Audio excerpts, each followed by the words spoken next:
Kembali lagi di Cerita Cinta Channel. Jangan lupa like, comment, and subscribe ya. Terima kasih. 1 minggu kemudian, rumah Bu Siti. "Lis, kok liburnya banyak sekali?" tanya Bu Siti yang sedang dibantu Lisa menyiapkan jualan untuk di pasar. "Nggak dipecat kan, Lis?" tanya Bu Siti lagi.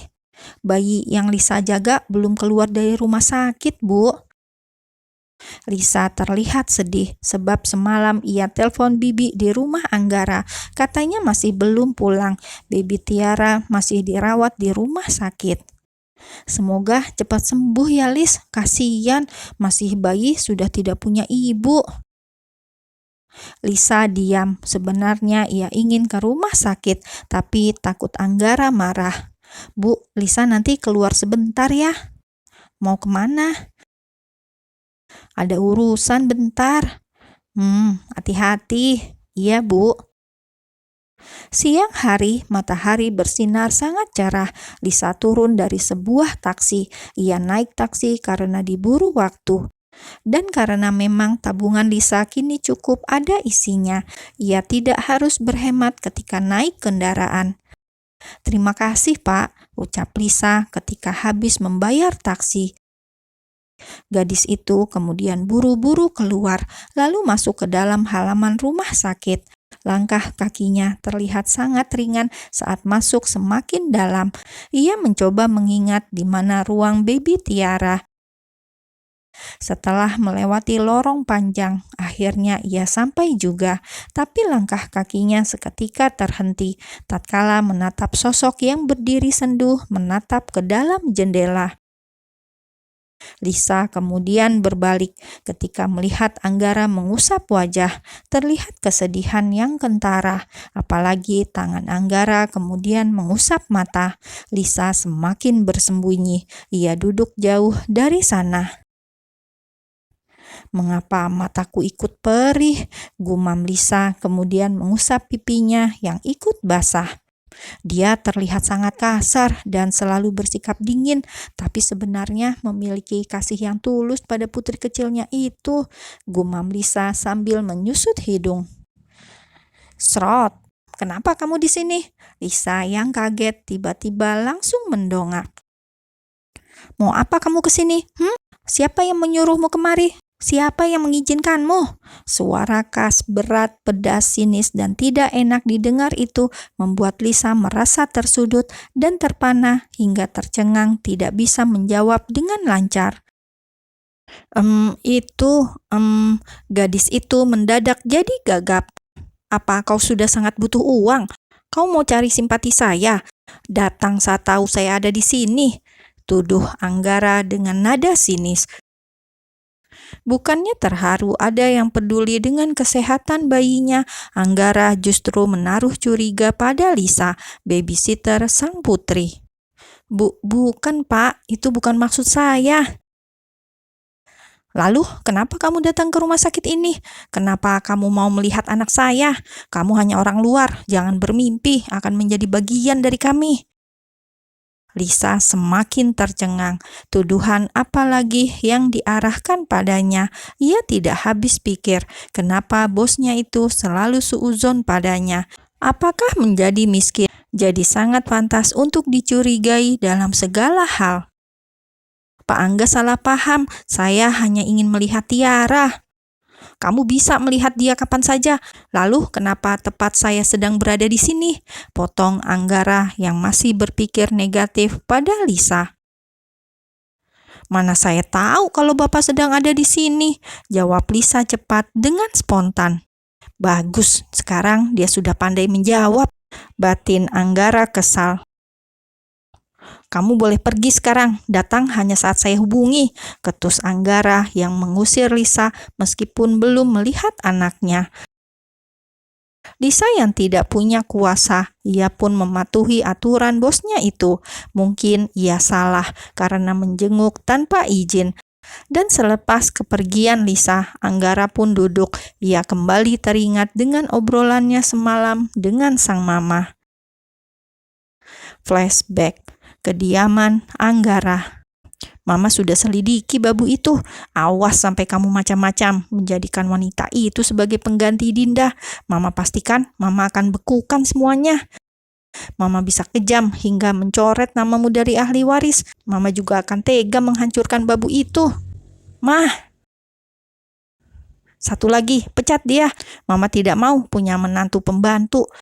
Kamu tidak bisa bedakan antara langit dan bumi. Buka mata lebar-lebar, Anggara. Ada mutiara di depan mata. Kenapa kamu pilih kerikil tersebut? Apa Jessie yang mengadu pada Mama? Anggara pastikan tidak akan menikahi siapapun. Jadi jangan banyak berharap jika Angga akan menerima Jessie. Angga, apa yang kamu cari? Apalagi? Mama heran dengan jalan pikirmu. Mama benar-benar tidak habis pikir sampai sulit mengerti. Mama tidak usah susah payah mengerti Angga. Cukup biarkan Angga hidup tenang. Tidak usah memaksa Angga menerima Jessica. Anggara bukan anak kecil lagi. Nyonya Claudia semakin emosional. Ia kemudian menunjuk wajah Anggara dengan ujung jarinya. Kamu jangan egois, Tiara masih bayi, dia butuh sosok ibu, dan Jessica cocok untuk jadi pendampingmu, bukan babu itu. Mama kecewa, selera kamu rendahan. Kalau kamu kesepian, butuh wanita, kamu boleh beli di luar sana, tapi jangan pernah bermain dengan pembantu itu. Mama, cukup, Mama sudah sangat keterlaluan. Anggara juga semakin parah. Banyak di luar sana gadis yang jauh lebih cantik. Kamu bisa bermain-main di luar sana, tapi tidak dengan babysitter anakmu. Sepertinya Jessica sudah mengadu yang bukan-bukan hingga Nyonya Claudia memikirkan yang macam-macam pada Anggara dan juga pada Lisa. Anggara sampai speechless, kehabisan kata-kata karena ucapan Nyonya Claudia tidak masuk akal. Kecewa, Anggara memutuskan ke kamarnya, menghindar dari Nyonya Claudia yang terus mencecar pria tersebut. Flashback end. Rumah sakit di salah satu ruangan dokter. Selamat Pak, Senin depan Tiara sepertinya sudah bisa pulang. Anggara mengangguk tanpa ekspresi. Harusnya ia senang, tapi malah gundah. Artinya ia harus menghubungi Lisa kembali, sedangkan sang mama sudah sangat salah paham pada babysitter putrinya tersebut. Gara-gara aduan Jessica, semuanya tambah runyam. Minggu sore, Lisa melamun di kediaman orang tuanya. Rumahnya terlihat sepi karena Marwa sedang les, sedangkan adiknya yang lain sedang belajar di TPQ.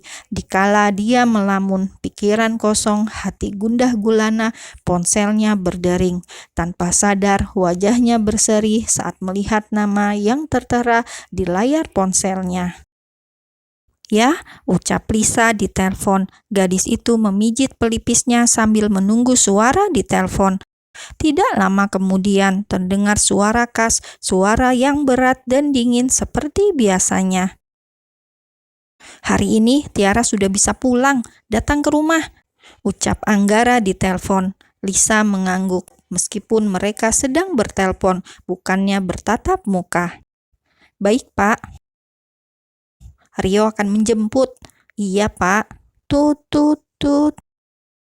Telepon langsung diputus. Tidak ada basa-basi. Anggara langsung saja mematikan ponselnya. Sedangkan Lisa, ia tidak ambil pusing dengan sikap dingin bosnya itu. Entah mengapa ia menjadi bersemangat. Bukan karena akan ketemu bos dudanya tersebut, tapi beberapa hari ini ia memang memikirkan Tiara yang masih bayi itu. Rasa empati pada bayi malang itu mungkin membuat hati Lisa terpaut sedikit demi sedikit tanpa ia sadari. 1 jam kemudian. Loh, kamu mau kemana?